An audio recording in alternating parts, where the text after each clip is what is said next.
The Kumasi fort was built in 1820 by the Asante Osei Tutu Kwamena to resemble the coastal forts which were built by European merchants. It had to be rebuilt in 1897 after it was destroyed by British forces in 1874. The fort was built from granite and brown soil that was brought from Cape Coast to Kumasi by porters. During the Asante rebellion in 1900, the fort was encircled and 29 Britons were trapped inside for several weeks. The leader of this rebellion was the Queen Mother of Ejeso, Ohima Asante. After a brief period of imprisonment in the fort, she was forced into exile in the Seychelles where she died. From 1952 to 1953, after the Second World War, the armed forces of the British colonial government took over the fort and converted it into a museum.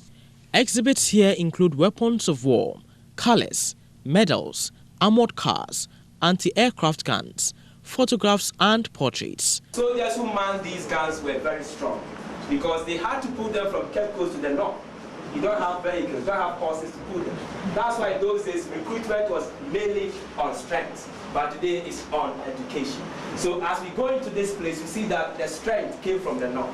In those years, only one man from the south, Gofesaki, the rest were from the north. If you read about them, you realize that these people were very brave soldiers.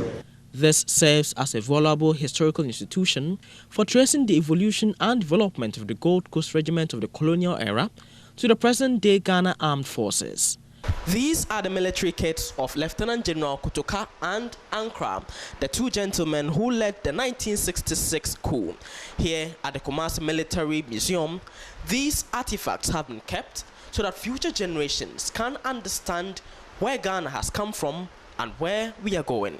The Komfo Anoche Teaching Hospital is home to one of Ashanti's wonders, Komfo Anoche's sword.